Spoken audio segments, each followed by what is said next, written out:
Bienvenidos a la lección número 6 del libro ¿Quiénes somos los presbiterianos?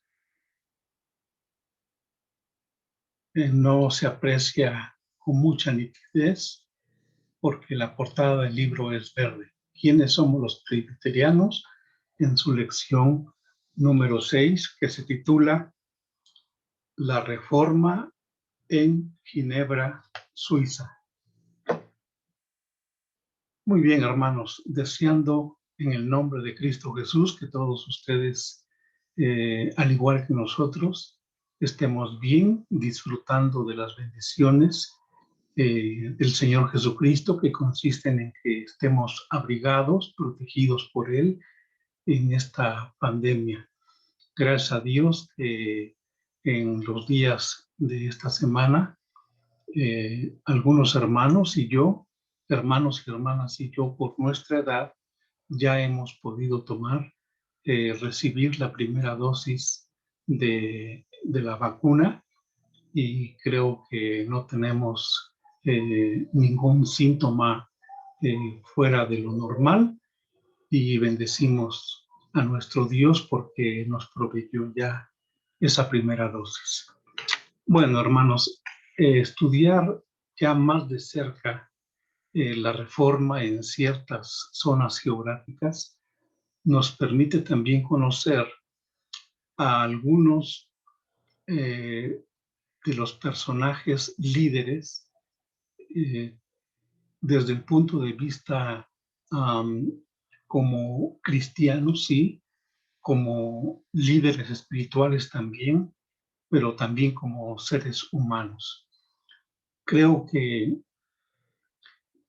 en la epístola de Efesios, en el capítulo 4, el apóstol Pablo describe el testimonio de aquellos siervos que aun cuando estaban en distintos lugares, cuyas doctrinas se encontraban de alguna manera dispersas, aunque por supuesto bajo el control y la dirección soberana de nuestro Dios. Pero este capítulo 4 de Efesios describe muy bien lo que es el testimonio de los seguidores de aquellos líderes de la Reforma. Dice el apóstol: yo pues, preso en el Señor, os ruego que andéis como es digno de la vocación con que fuisteis llamados. Es decir, tanto Martín Lutero como Ulrico Zwinglio, como Juan Calvino, como Philippe Melanchthon, y después vamos a hablar de otros personajes también, pero junto con estos, Guillermo Farrell y Teodoro Beza, fueron llamados por el Señor para llevar a cabo esta obra de transformación en donde se rescata el verdadero significado de la fe, la justicia de Dios, y se le da a la palabra de Dios la autoridad por sobre todos los pensamientos y los escritos de los hombres. Entonces, ellos con esa vocación andaban dignamente como fueron llamados, y además con toda humildad y mansedumbre, soportándoos unos con paciencia unos a los otros, en amor, solícitos en guardar la unidad del espíritu en el vínculo de la paz. Un cuerpo, dice la palabra de Dios en el versículo 4, un espíritu, como fuisteis también llamados en una misma esperanza de vuestra vocación. ¿Cuál sería la esperanza de la vocación de ellos? Bueno, primeramente cumplir con el propósito para el cual Dios los había llamado, pero también que muchas personas, al igual que ellos que habían sido llenos del Espíritu Santo para entender la verdad de la palabra de Dios, muchos pudieran conocer directamente, no con intermediarios, sino solamente teniendo a Jesucristo como el único mediador entre Dios y los hombres, pudiéramos todos conocer a Dios. Dice el versículo 5, un Señor, una fe, un bautismo, un Dios y Padre de todos, el cual es sobre todos y por todos y en todos. Esta es la gran bendición que el apóstol Pablo nos dejó en el capítulo 4 de Efesios y que seguramente fue retomada por los líderes de la Reforma para que quedara claramente asentado en las conciencias, en las mentes y los corazones que Dios es sobre todos. No hay ningún poder humano, no hay ninguna persona, por más alto rango que tenga y por más alta vestidura que ostente, que pueda estar ni a la par, mucho menos sobre Dios, porque Dios es el único soberano Señor de toda la creación y nosotros somos sus hijos. Bueno, entonces, con este pensamiento, ¿cómo puede el catolicismo romano afirmar que los cristianos evangélicos somos una multitud de sectas antagónicas, que nos estamos peleando entre unos y otros, que nos estamos anatemizando? Es decir, yo digo tal denominación es anatema, otros dicen tal denominación es anatema. Ese es el pensamiento de la iglesia del catolicismo romano, que nosotros estamos peleándonos unos a otros. Pero no es así, no es así. El ejemplo que nos dejaron estos siervos de Dios de los años de la Reforma es que nuestra libertad evangélica nos permite opinar en temas no esenciales de modo diferente a nuestros hermanos. Es decir, yo puedo tener una opinión diferente a cómo piensan los hermanos metodistas, los hermanos bautistas, los hermanos pentecostales, los hermanos presbiterianos, los hermanos nazarenos. Puedo tener dentro de todo el mundo de la perspectiva teológica que cada quien tiene, podemos tener algunas diferencias, podemos tener alguna discrepancia sin llegar a señalarlo como errores, porque no son errores, son variaciones. Entonces podemos tenerlo en temas que no son absolutamente esenciales. Sin embargo, no podemos dejar de sentir el más profundo respeto y admiración por su obra en aquellos temas, en aquellas cosas que son altamente esenciales. Entonces, ese es el camino que tendremos que seguir siempre. Si nos critican y nos señalan como que somos una multitud de sectas, lo cual no es verdad. Nosotros nunca hemos señalado a la Iglesia Católica Romana por decir que en su seno tenga jesuitas, tenga agustinos, tenga franciscanos, tenga marianos, tenga guadalupanos, tenga de Sachila, tenga de la Soledad, tenga tantos vírgenes y tantos seguidores de esas vírgenes, sin que nosotros los estemos señalando como también son sectas. Así que bien harían ellos en no señalar a los diferentes grupos expresiones de la fe en Jesucristo, aun cuando tengamos un nombre distinto como denominación, pero tenemos en común muchas cosas, sobre todo porque tenemos un mismo Padre, un mismo Señor, y Él es sobre todos nosotros. Bueno, ahora ha llegado el momento de compartir la pantalla y aquí tenemos lo que es el título de nuestra lección, que tiene que ver con la Reforma en Ginebra, Suiza. Aquí lo estoy señalando. Ustedes pueden ver en color azul la parte donde es Ginebra, Sion, Friburgo, Neuchâtel, que esta zona azulita corresponde al dominio francés. Y esta parte de Suiza en color rosa, donde está Basilea, Zúrich, Biel, Lucerna, Berna, Schur, Olten corresponde a el reino de Alemania, y por aquí hay alguna zona que pertenece a Roma. Bueno, aquí en lo que es Zúrich y los demás pueblos o ciudades que estaban alternas, había una democracia en donde cada uno se gobernaba democráticamente por sí mismo, sin injerencia de ninguna otra de las ciudades.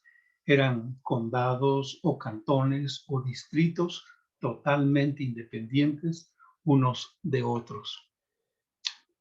Pero es necesario que podamos recordar que aquí en Zúrich y aquí en Ginebra fueron las ciudades más prominentes en cuanto a la presencia de la Reforma, de tal manera que pudiéramos llamarles como los centros de la Reforma, en la parte francesa Ginebra, en la parte alemana Zúrich.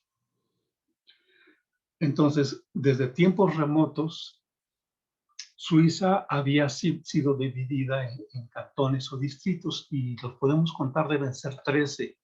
Basilea, Zúrich, Olten, Lucerna, Biel, Neuchâtel, Friburgo, Sion, Ginebra, Locarno, Lugano, Schur.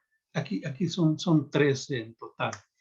Y en esta división democrática de cada ciudad facilitaba mucho para que cualquier idea nueva o expresión de pensamiento que llegaba, pues cada ciudad tenía autoridad para decidir si aceptaba o no aceptaba esas ideas, y lo hacían todo democráticamente en asambleas.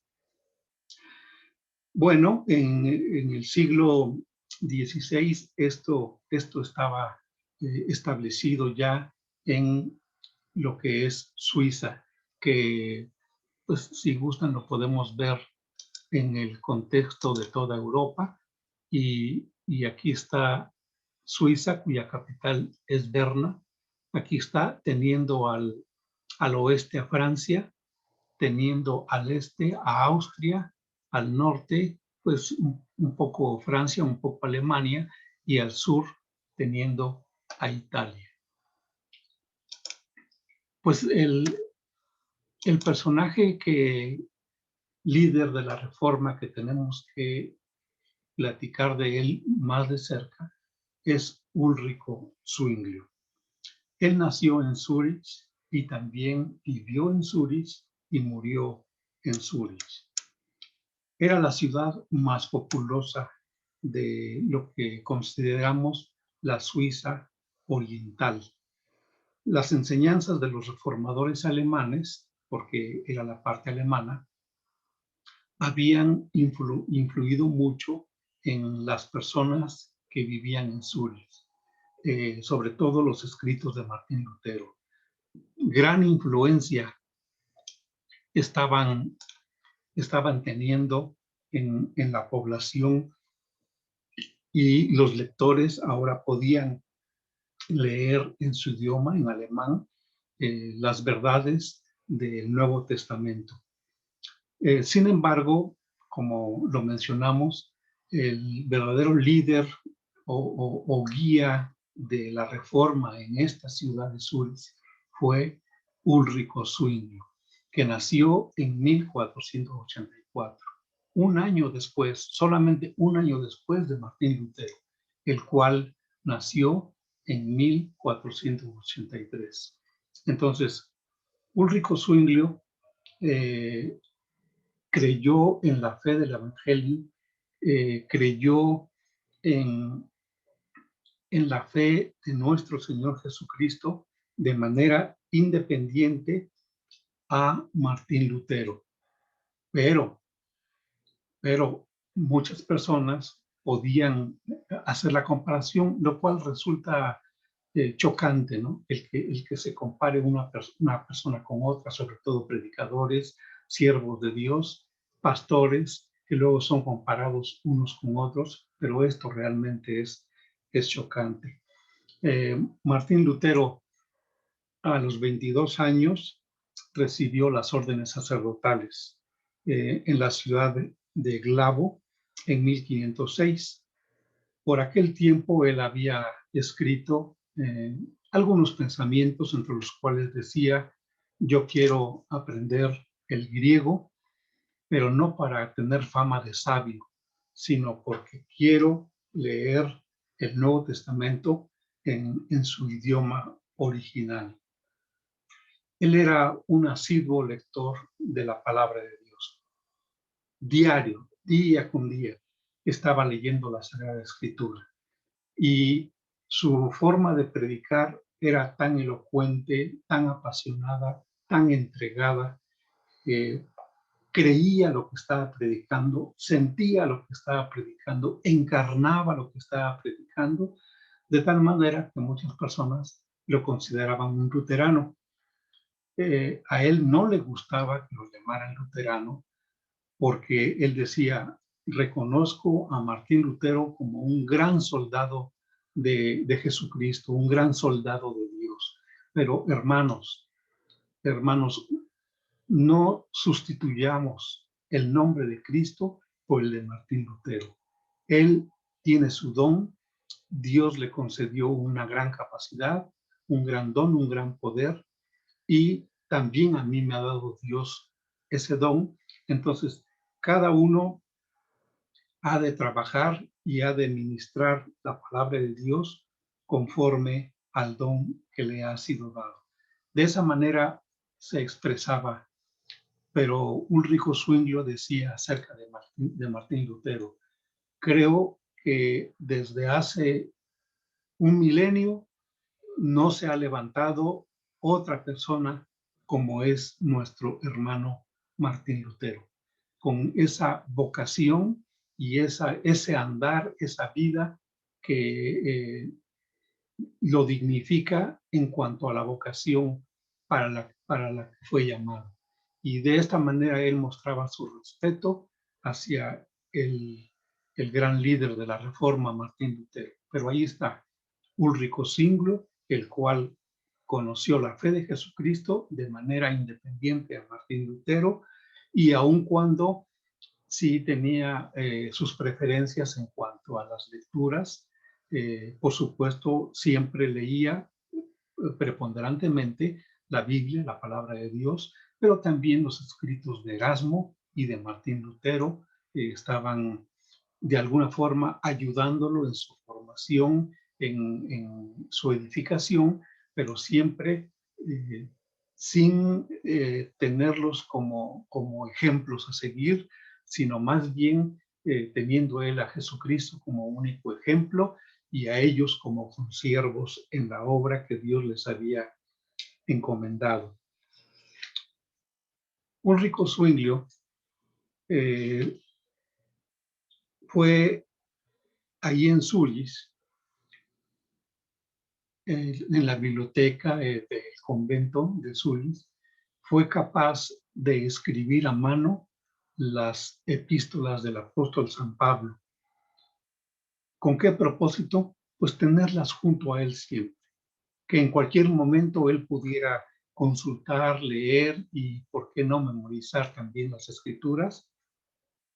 Y ahí tenía él esa tarea tan bonita de escribir.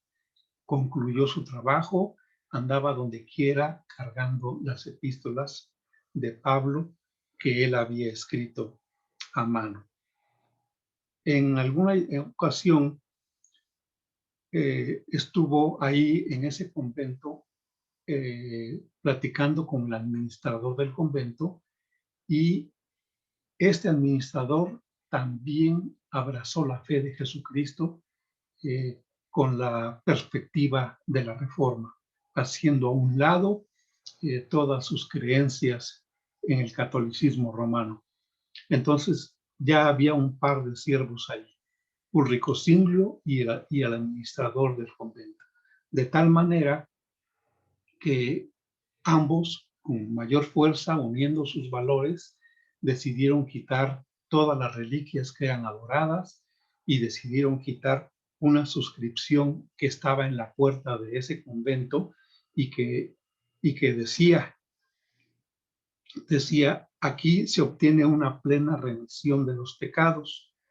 Esto estaba puesto en esta abadía, en Ciendelo se llamaba la ciudad donde estaba esta abadía. ¿Y por qué había este letrero grande en la entrada, en la puerta de entrada de la abadía? Porque tenían una virgen allí que tenía fama de hacer milagros y que perdonaba pecados. Entonces, Ulrico Zwinglio, al ver esa idolatría, junto con el administrador del convento, decidieron quitar esa inscripción, ese letrero, y decidieron quitar todas las imágenes y quitar a esa virgen también. Estableció, junto con el administrador, la práctica de leer el Nuevo Testamento en lengua alemana y permitieron a los frailes, dándoles derecho de anular los votos monásticos que habían adquirido y además, si a ellos les parecía bien, dejar el celibato y poder obtener la posibilidad de contraer matrimonio. Esto era lo que estaba estableciendo Ulrico Zwinglio. Por supuesto, esto a la postre, en tiempo muy cercano, no le iba a gustar nada a la Iglesia Católica Romana. En 1519, Ulrico Zwinglio aceptó el cargo de primer predicador de la Catedral de Zúrich, como un gran predicador. Imagínense ustedes a los voceros de las misas y de las predicaciones anunciar: este domingo predica el hermano Ulrico Zwinglio. Una gran cantidad de gente se ha de haber aglomerado para oír a este paladín de la Reforma predicando los evangelios, que es lo que más le gustaba predicar. Le gustaba mucho la vida de Jesucristo y rescataba, bebiendo de esas fuentes de los evangelios, el conocimiento, y rescataba las enseñanzas del Señor que él comunicaba hacia los oidores, hacia los hermanos que escuchaban o hacia las personas que se interesaban, y siempre ponía de manifiesto su gran tiempo y apego a la oración, con la cual él anteponía a toda predicación que él daba, siempre orando y enseñando la vida de Jesús. Pues toda esta acción de este siervo de Dios en Zúrich inmediatamente levantó un gran alboroto entre los seguidores de la Iglesia Católica Romana con los seguidores de Ulrico Zwinglio. Aunque repetimos, él no quería que el nombre del Señor Jesucristo fuera hecho a un lado para poner el nombre de los líderes de la Reforma. Así que, aunque decimos seguidores de Ulrico, pero eran primeramente seguidores de Jesucristo y, por supuesto, la guía pastoral o la guía en la Reforma provenía de este siervo levantado por Dios. Entonces, esa gran disputa, ese gran alboroto, provocó que el Consejo de la Ciudad estableciera un día para que se llevara a cabo una gran asamblea, y tanto los representantes del movimiento de la Iglesia Católica Romana como también los seguidores de Ulrico Zwinglio pudieran establecer sus perspectivas y poder unos a otros tener libertad para debatir. Esta asamblea se llevó a cabo en enero de 1523. Fíjense que hubo 600 representantes.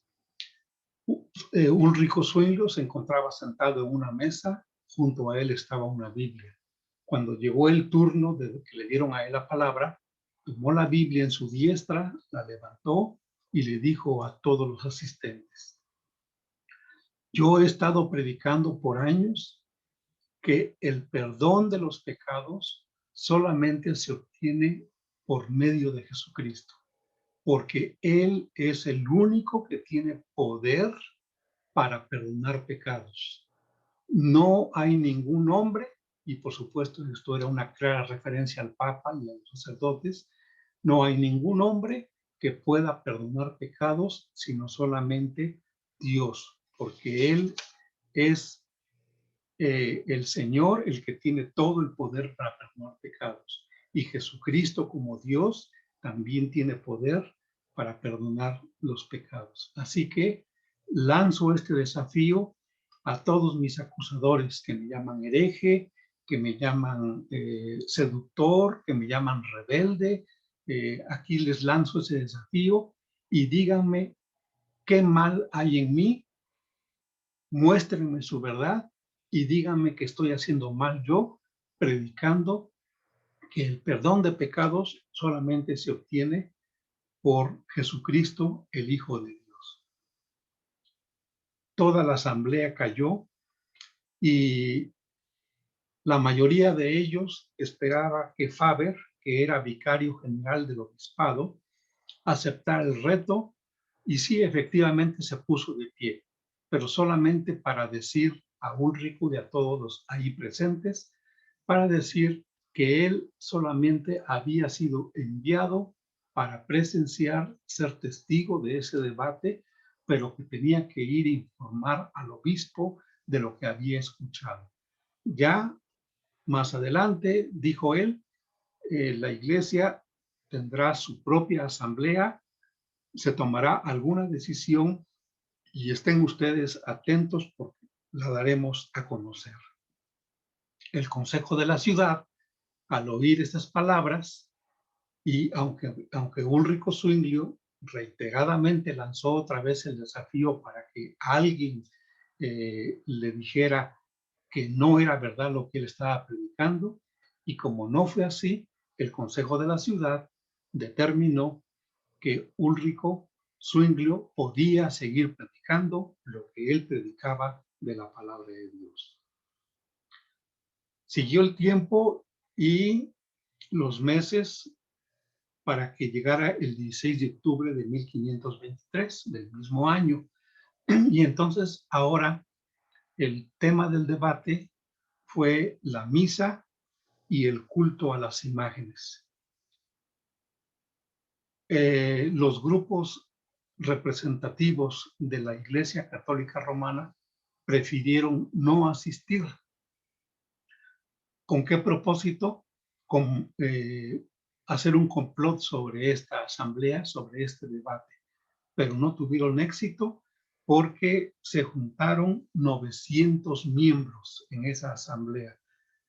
Y lo importante es que 350 de esos miembros eran sacerdotes. Esta era la capacidad de la convocatoria. Es decir, a la gente le interesaba conocer la verdad. Y la verdad la estaba predicando este siervo de Dios. Y entonces se llevó a cabo ese debate en el cual Ulrico Zwinglio expuso el por qué no se deberían adorar imágenes y por qué la misa no tenía que hacerse en latín, sino que tenía que hacerse en la lengua del pueblo que estaba escuchando. Bueno, como en la vez anterior, también los reformadores salieron vencedores de este debate, de esta controversia, y Ulrico siguió trabajando arduamente ahí en Zúrich. Pero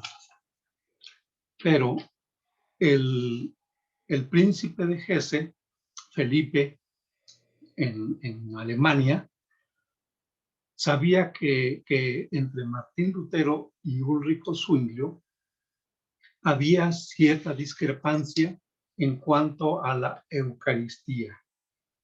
¿Qué es la Eucaristía? Bueno, pues es lo que el Señor Jesucristo dejó como encomienda: hacer esto en memoria de mí, es decir, comer el pan, tomar el vino y recordar a Jesucristo, sobre todo en lo que fue el sacrificio vicario en la cruz del Calvario.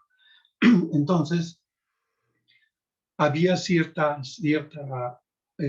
variación en la perspectiva de Ulrico Zwinglio y también en la perspectiva de Martín Lutero.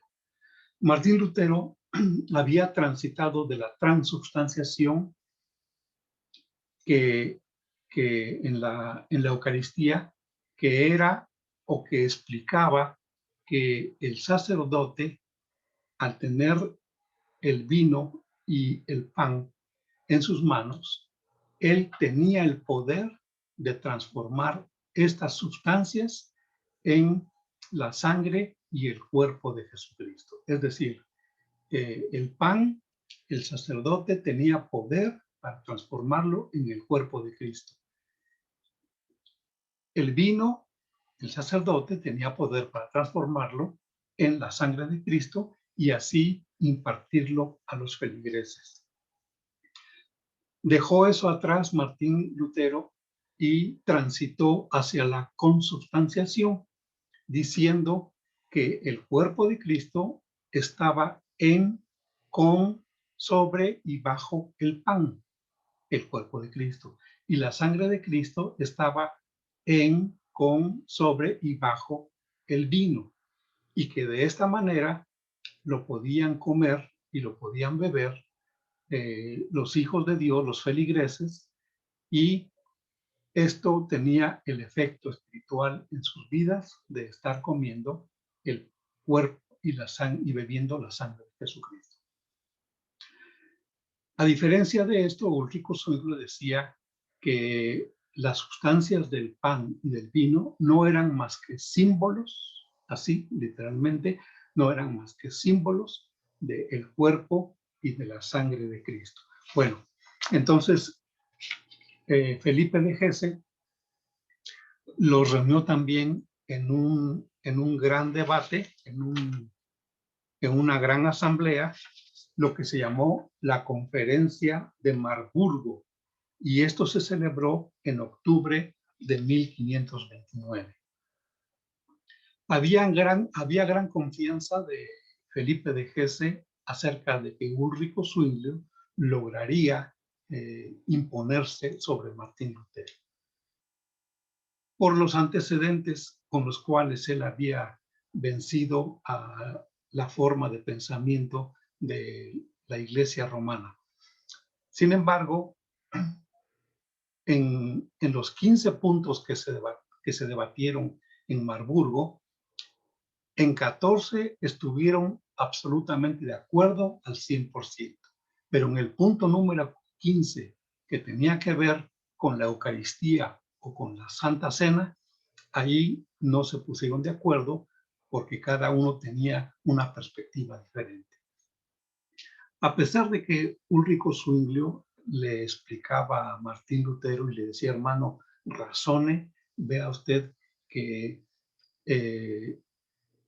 Jesucristo, cuando dijo esto es mi cuerpo, no estaba diciendo literalmente que el pan es el cuerpo de Cristo, sino que simbolizaba el pan, el cuerpo de Cristo, y el vino simbolizaba la sangre de Jesucristo. De esta manera también Jesucristo había dicho en los evangelios: yo soy la vid verdadera, mi padre es el labrador, sin que Jesucristo fuera ese árbol, sino que él decía que como tronco de la vid, nosotros los pámpanos, que también no somos rama nosotros, pero que la enseñanza es que el tronco de la vid representa simbólicamente la persona de Jesucristo, y que nosotros estamos adheridos como ramas a ese tronco, y por supuesto es la única manera de que podamos llevar frutos,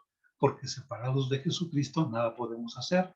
Pero esto no es literalmente una realidad, sino que es una metáfora o es algo simbólico. De la misma manera, Jesucristo dijo que Él era la puerta de las ovejas, que Él era la fuente de agua viva, y usted no pensará que esto es literal. Martín Lutero tomó la tiza, o diríamos hoy un gis, y escribió sobre la mesa las siguientes palabras en latín. Hoc est corpus meum. Lo repito. Hoc est corpus meum, que significa esto es mi cuerpo.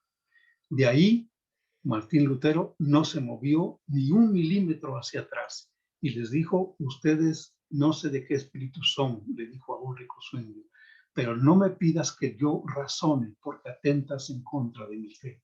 Entonces, Martín Lutero se caracterizó porque él era como adversario de la mente en el ser humano, a tal grado que en alguna ocasión él dijo que la mente era la dama más bella del diablo, de Satanás. Usó otras palabras, pero no quiero repetirlas aquí, y eso expresaba de la mente Martín Lutero. Así que en esa ocasión no pudieron llegar a ningún acuerdo en este último punto, en el número 15, y Felipe de Hesse les rogó, les suplicó que escribieran un acuerdo de lo más sobresaliente a lo que habían llegado ellos en esa conferencia, en ese debate. Y también Ulrico Zwingli lloraba, derramaba sus lágrimas pidiéndole a Martín Lutero que comprendiera este asunto. Martín Lutero insistía, no me pidas que lo razone porque atentas en contra de mi fe. Martín Lutero pidió un tiempo para retirarse a sus aposentos y escribir en todos los puntos en los que estaban de acuerdo. Al día siguiente se volvieron a reunir y se le dio lectura a lo que escribió Martín Lutero. Gracias a Dios, en 14 puntos estuvieron 100% absolutamente de acuerdo.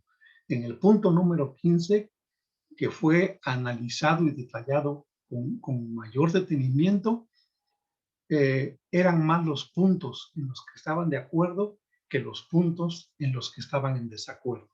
Así que estuvieron felices, estuvieron contentos, se estrecharon las manos, se abrazaron fuertemente, se desearon seguir con el cuidado y la protección de Dios en esta gran tarea que Dios les había encomendado, y cada uno se retiró a sus casas en paz. Pero este era Ulrico Zwingli, este era Martín Lutero.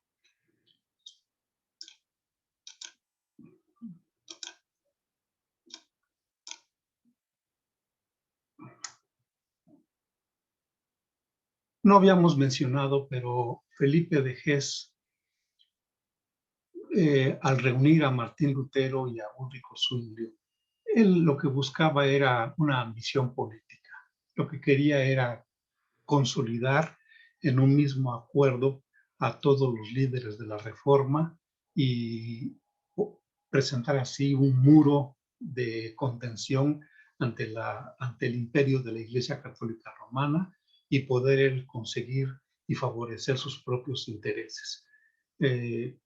Felipe esperaba que Lutero podría inspirar una alianza de todos los príncipes protestantes y reforzar así su posición frente a la amenaza de las fuerzas católicas. Pero Dios tiene sus planes y Dios, aún lo perverso y lo desatinado en los hombres, Dios lo utiliza para bien. Y creo que, como leímos al principio en el capítulo 4 de Efesios, tenemos un mismo Señor, tenemos un mismo Espíritu, nuestro Dios y Padre es sobre todos, y de esta manera el pueblo cristiano, el pueblo de los hijos de Dios, puede continuar en su obra, en el trabajo que Dios le ha encomendado, y andar dignamente conforme a la vocación para la cual fueron llamados. Quizá algo negativo que tendríamos que decir de Ulrico Zwinglio es que en su libro llamado Una exposición de la fe, termina por aceptar la inclusión de los no cristianos en el cielo. Esto realmente es asombroso, ¿no? No entendemos por qué él acepta la inclusión, es decir, que aún los no cristianos va a llegar un día en que van a ser llamados para que entren al cielo. Yo creo que él debería haber estado muy seguro de que esto no es posible, de que solamente teniendo el nuevo nacimiento y a Cristo en el corazón es como podemos ir hasta la presencia de Dios. Porque hay un solo Dios y un solo mediador entre Dios y los hombres, que es Jesucristo, hombre. Los grupos de la Iglesia romana en Suiza, los pueblos en donde preponderantemente existía la fe católica romana, se levantaron en guerra, en batalla, en contra de Zúrich. Llegó el ejército a rodear la ciudad y los protestantes tuvieron que organizarse pues en un incipiente ejército, aprendices de ejército. Y los integrantes del ejército protestante llamaron al frente a su capellán, a Ulrico Zwinglio. Y entonces, en pleno auge de la batalla, en lo más fuerte de la batalla, en el año de 1531, murió Ulrico Zwinglio. Allí el Señor nuestro Dios llamó a su presencia a este gran varón. Esto ya ocurrió en el año de 1531. Pasaron 8 años y en 1539 se estableció la confesión helvética dentro de la Reforma, que es la confesión de Suiza. Seguramente ahí entraron los 67 puntos o 67 tesis de Ulrico Zwinglio, en donde más que de debate, él establecía y determinaba en qué cosas creen, cuáles son los puntos de la fe de los reformadores en Suiza. Ahí, sobre todo en Zurich, que fue el centro de la efervescencia de la reforma en Suiza. Esta confesión helvética o confesión suiza, porque la palabra helvética es la palabra suiza,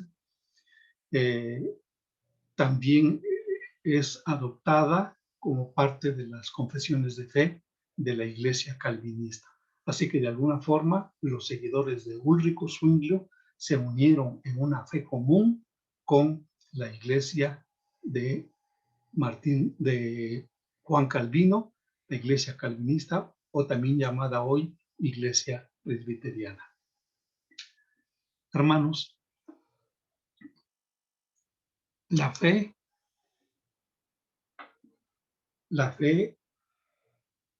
no salva por sí sola. Eso lo dejó muy claro Ulrico Zwinglio. La fe no salva por sí sola. El único que tiene poder para salvar y para perdonar pecados es Jesucristo.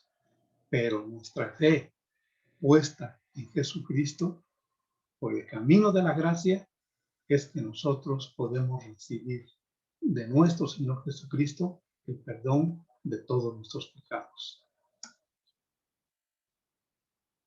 El reto, el desafío, es que si bien, hermanos, existen muchas expresiones del cuerpo de Jesucristo, expresiones de fe del cuerpo de Jesucristo, presbiterianos, bautistas, metodistas, nazarenos, asambleístas, más pentecostales que son la segunda iglesia más grande de todo el mundo. Existen muchas expresiones del cuerpo de fe, del cuerpo de Jesucristo, pero entre todos hemos procurado mantener la unidad, todos bajo el abrigo del Altísimo y la sombra del Omnipotente, que es nuestro Dios, a quien sea dada la honra, la gloria, el poder y los reinos por todos los siglos. Amén. Que el Señor nos bendiga.